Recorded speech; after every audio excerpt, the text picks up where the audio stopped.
Hey Peter, great to see you here at the booth. How are you today? I'm good, thanks. It's a really great booth and a great atmosphere.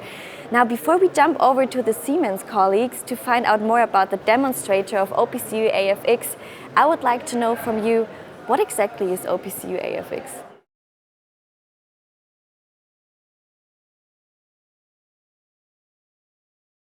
So OPC UA FX stands for extensions to the OPC UA framework in order to meet additional use cases and requirements for the field level.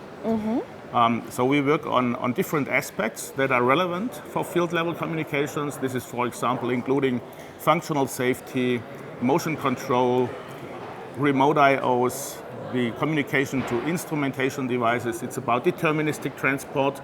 So you already can see this is a broad range of additional features that we are working on. We have established working groups on that. They are part of the so-called FLC initiative, which stands for Field Level Communications. So it's an activity that first concentrates on the horizontal communication, controller to controller, but then also covering controller to device, including device to device. So we have different use cases we are covering. Okay, cool. And what's now the current status and what's the next big thing we can expect? First of all, we are really happy and also somehow proud that just before the SPS show we have released our first specifications on OPC UA FX, so this is good news. Cool. We have done a lot of prototyping to ensure high quality of the specifications, and this also leads us to that multi-vendor demo that we will have a closer look on later on. And then the exciting next step is we use the existing concepts to now look more closer at the controller to device use case. This is, so to say, the next project phase. Okay. And we are excited to work on that in the future. Okay, cool. Let's see what happens there. I'm quite curious already, and I'm also curious to see how this demonstrator actually works. So now let's go and see the Siemens colleagues. They should tell us a little bit more about it, right? Okay. Perfect. Thank you, Peter. Thank you.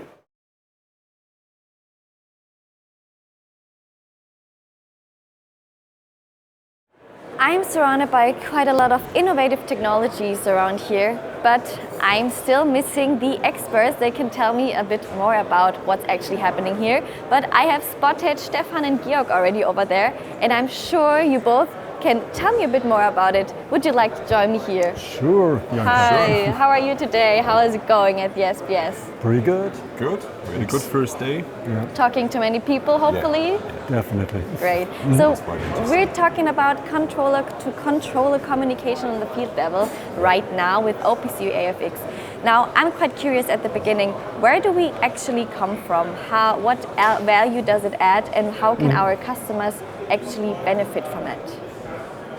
Yeah, Bianca, think about up to now, someone creating, for example, a production line had to take the machine from several machine builders or modular units, depending on the automation company you come from.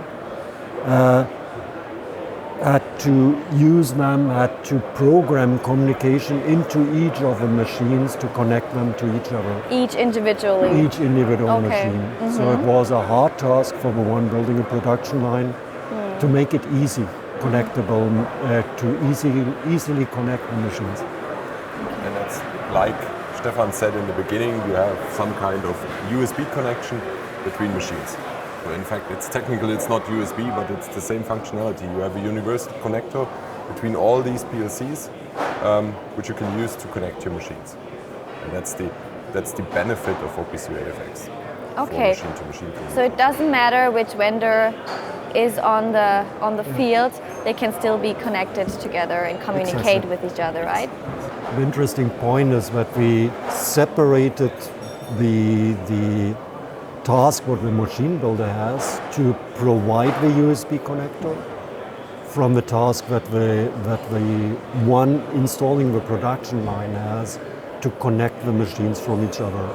And that's the huge benefit what FX brings for controller-to-controller communication. Okay.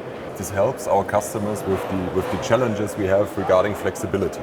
So we are more and more talking about flexibility in production. We're talking about sustainability, and there you buy machines. You buy a machine which can do a task. You buy many of them, but the products you want to produce with them, they change over time. Yeah. And so you need to change your production layout, you need to combine different machines to fulfill a task. And as Georg mentioned, before FX, there's a lot of effort there. You need to program the communication, you need to program them with each other, and we want to simplify that. So Cool. like you build your machine, you equip it with a USB connector, and like at home, if you take a printer, you connect the USB cable and it works. Yeah. But you do not need a different cable for a printer of brand A and brand B. And that's the idea Yeah, here. cool. Sounds super easy and quick. I'd love to see that. But what exactly can we see here at the demo wall? What kind of use case do we have here? One thing I like to add, because you say it's super easy. Yeah. That is from my point of view, or from our point of view, the goal. From the customer point of view, it should be easy. So we will later show that connecting machines is as easy as drawing lines. The technical background, that's much more to do, but that should not care for our customers. And the exciting thing is, I think, that you make it so easy, but actually it's quite hard in the industry to do that, right? Because I'm thinking about, for us as a consumer, it is quite normal, and we are used to having, for example, an iPhone and a Samsung phone or whatever brand you want to take, and they can still communicate with each other. You can call your friend whatever phone the person has, right? And it's so super easy, and everyone is just used to that.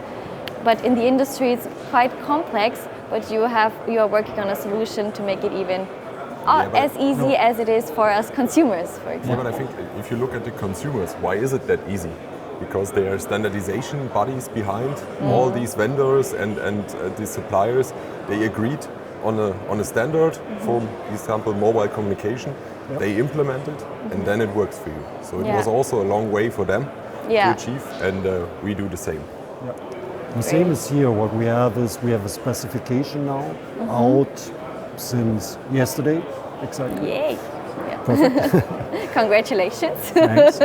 And with that specification, a vendor is able, or a controller vendor is able to implement the specification inside his controllers. And so a customer is able to use that and have it ease of use.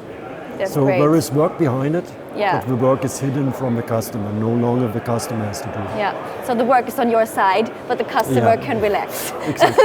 lay back. As usual. That's great. As it is for the iPhone, as it is for the Yeah, Android. sure. Yeah, cool. I love to hear that. Yeah. So now back to the use case here. What can we see here? What exactly can the booth visitors experience here? Actually, what you see here is 4 lines of controllers. We up here and down here. We have controllers from different brands, from ABB to Keban or Siemens. And we have in the middle, we have a bunch of switches or bridges, Ethernet switches, Ethernet bridges, including TSN switches, including 5G routers going over to here, to that 5G component here. So what we see here is a production line for bottle filling.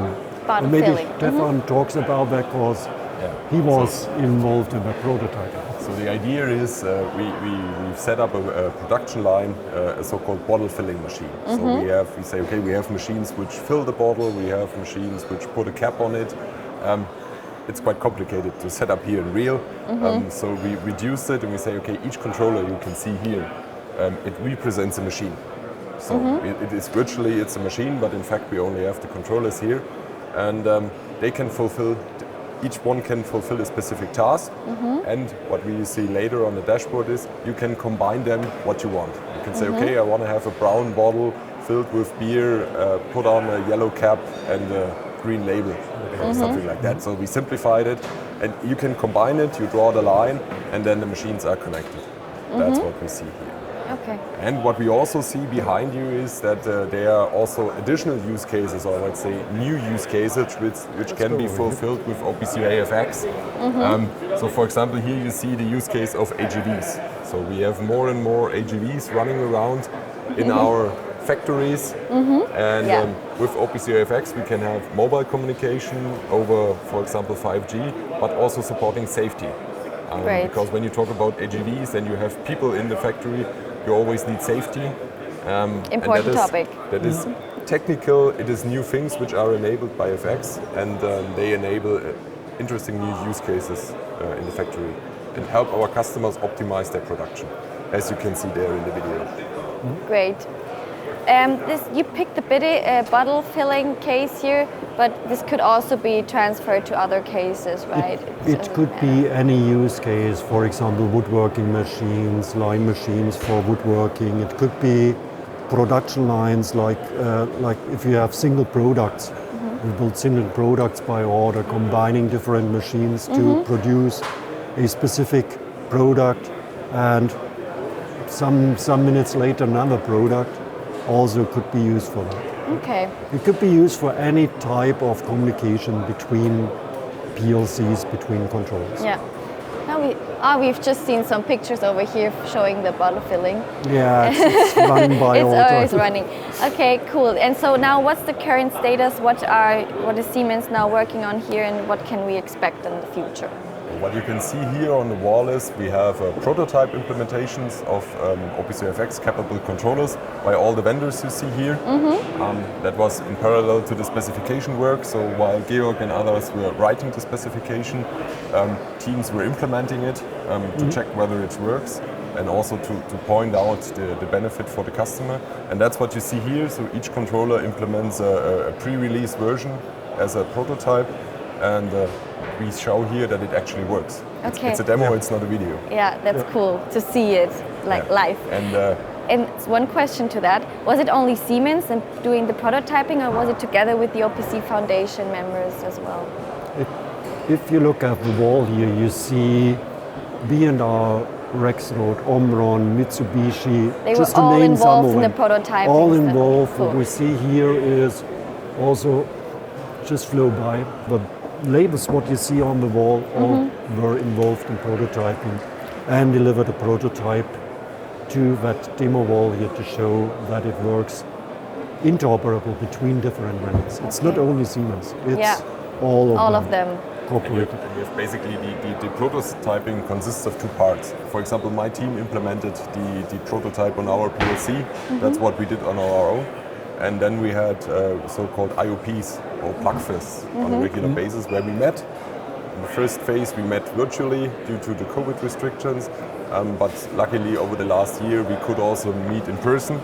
And we put it together, we plugged it, we debugged it, and made it actually working. Because it's always the same. Nice. People read the specification, Yeah. people interpret it, implement it, and then you have to check whether it actually works. Yeah. And a nice thing for me as a specification writer, as one of the specification writers, it was a good feedback from the prototyping group to detect flaws in the specification.